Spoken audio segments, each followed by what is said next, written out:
જામનગરથી સમાચાર પ્રાપ્ત થઈ રહ્યા છે। આબ ફાટ્યા જેવી સ્થિતિ જામનગરમાં છે। 24 કલાકમાં 15.5 ઇંચ વરસાદથી આખું જામનગર જળબંબાકાર થઈ ગયું છે।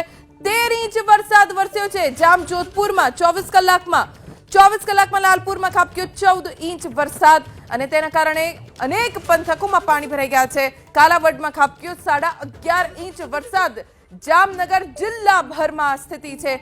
આબ ફાટ્યું હોય એવી પરિસ્થિતિ જામનગરમાં સર્જાઈ છે અને અનેક વિસ્તારોમાં એટલા પાણી ભરાઈ ગયા છે કે જળ તાંડવ મચ્યું છે। 15.5 ઇંચ વરસાદ વરસ્યો જામનગરમાં। જામજોધપુરમાં 13 ઇંચ વરસાદ વરસ્યો છે। જામનગરમાં હજી પણ ઘણી બધી સોસાયટી, લોકોના ઘર, દુકાન, મકાન તમામ જગ્યાએ માત્ર ને માત્ર પગ પેસારો છે તો પાણીનો અને હજી પણ વરસાદ છે જે અટકવાનું નામ નથી લઈ રહ્યો। આ દરિયાકાંઠાના તમામ વિસ્તારો કે જ્યાં હજી રેડ એલર્ટ જાહેર કરવામાં આવ્યું છે। જામનગરના નારણનગરમાં 250 મકાન સાવ પાણીમાં ગરકાવ થઈ ગયા છે અને રહીશોની મુશ્કેલી ખૂબ જ વધી ગઈ છે। જળ કર્ફ્યુ જેવી સ્થિતિ સર્જાઈ છે જામનગરમાં। અમારા સંવાદદાતા હિરેન રાજ્યગુરુ જામનગર પહોંચ્યા છે, વિગતો તેમની પાસેથી પ્રાપ્ત કરીશું। શું સ્થિતિ જામનગરમાં, કયા કયા વિસ્તારમાં સૌથી વધારે ખરાબ સ્થિતિ? હિરેન,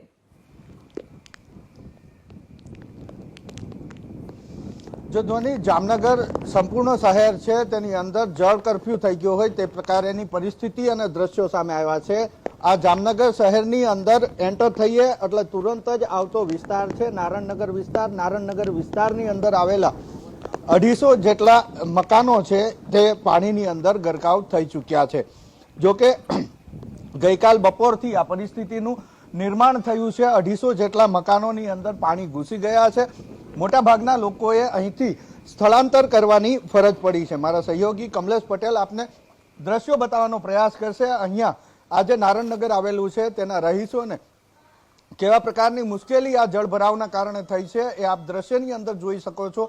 વાહનો છે પાણીની અંદર ડૂબ્યા છે, લોકોના ઘરની અંદર પણ પાણી ઘૂસી ચૂક્યા છે। 250 જેટલા મકાનો છે, આ 250 જેટલા મકાનોની અંદર પાણી ઘૂસ્યા છે। સમગ્ર 24 કલાકની વાત કરીએ તો 24 કલાકની અંદર જામનગર શહેરની અંદર 15 ઇંચ જેટલો વરસાદ વરસ્યો છે। ધોધમાર અને મુસળધાર વરસાદ વરસવાના કારણે જામનગર શહેરના અનેક વિસ્તાર એવા છે કે જે પાણીની અંદર ગરકાવ થઈ ચૂક્યા છે। ચાહે મનુષ્ય હોય, ચાહે પશુઓ હોય, આ તમામ લોકો અત્યારે જળભરાવની પરિસ્થિતિના કારણે મુશ્કેલીમાં મુકાયા છે। આ દ્રશ્યો છે નારણનગર વિસ્તારના અને અગાઉ મેં કહ્યું એ પ્રમાણે લગભગ 250 જેટલા મકાનો આવેલા છે અને 250 જેટલા મકાનની અંદર આ પ્રમાણેની પરિસ્થિતિનું નિર્માણ ગઈકાલ બપોરે એટલે કે મંગળવાર બપોરથી જે વરસાદ શરૂ થયો એ વરસાદના કારણે જળભરાવની પરિસ્થિતિ અહીંયા જોવા મળી છે। જે રહીશ છે તેની સાથે વાત કરશું।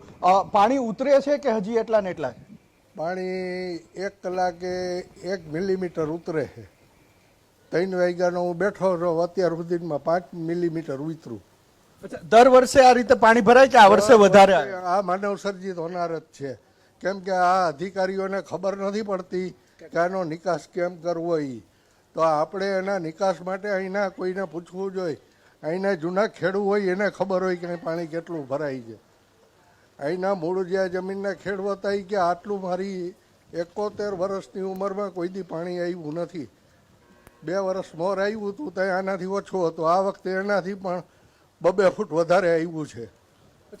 લોકો અહીંથી દૂર જતા રહ્યા હશે, સ્થળાંતર કરી ગયા હશે। કેટલાક મકાન હશે જેની અંદર પાણી અત્યારે આ તમારા નારણનગર 100 થી ઉપર અને બધાને છે ને પહેલા 2 વર્ષ મોર પાણી આવ્યું તો એ નુકસાની ખૂબ થઈ હતી અને આ વખતે ખૂબ જ છે।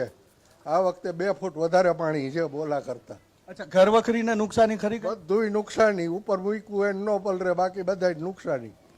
તો જે રીતના સ્થાનિક છે એનું કહેવું છે કે અહીંયા પહેલા આ રીતે પાણી નતા ભરાતા। તેમનો આરોપ એવો પણ છે કે આ માનવ સર્જિત હોનાર જ છે। અહીંયા એક બેન છે તેમની સાથે વાત કરશું। માજી, કેટલા વર્ષથી તમે અહીંયા આ જગ્યાએ રહો છો અને દર વર્ષે પાણી આવે છે કે આ વર્ષે પાણી આવ્યા? તમે કેટલા વર્ષથી અહીંયા રહો છો? ખોલો આ દરવાજો, ખોલો 1 મિનિટ। કેટલા વર્ષથી અહીંયા રહો છો એ કયો? અમે 30 વર્ષથી રહી છીએ અહીંયા। 30 વર્ષથી દર વર્ષે પાણી આવે છે કે આ વર્ષે? ના, 2 વર્ષથી આવે છે અહીંયા પાણી। ઓમ ચોકમાં ભરાતું, પણ આ 2 વર્ષથી અહીં સુધી પાણી આવી જાય। ઘરમાં બધે ભરાઈ ગયા છે પાણી, તો હવે કરવું શું બધું? નુકસાન કેટલું ઘર વખરીને? કે બધું અમે પલરી ગયું બધું, તો મૂકી આવ્યા સામે બધું।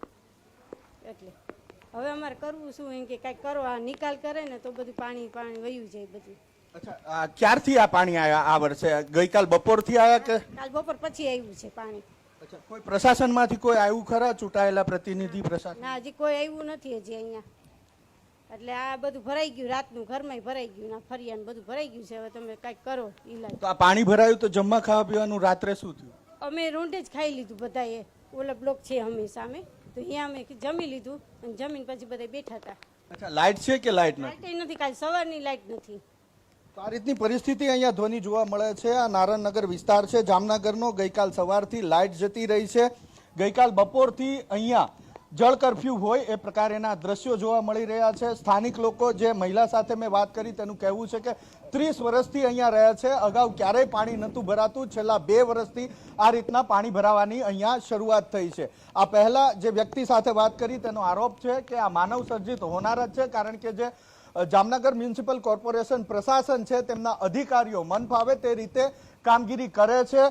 અહીંના જે સ્થાનિક લોકો છે તેમને પૂછતા નથી. દ્રશ્યો બતાવવાનો પ્રયાસ કરે છે. વાહનને કઈ રીતના નુકસાન છે. કાકા, કેટલા વર્ષથી તમે અહીંયા રહો છો? હું તો ભાઈ અમારા વાડી છે, વર્ષોથી રહી છીએ અમે. તો પહેલેથી અહીંયા પાણી ભરાય કે? પાણી ભરાતું જ નથી. આ માનવ સર્જિત જ છે, એ સાચી વાત છે એ ભાઈની. માનવ સર્જિત. જી હિરેન, આપને રોકવા માંગીશ. આભાર જાણકારી આપવા માટે.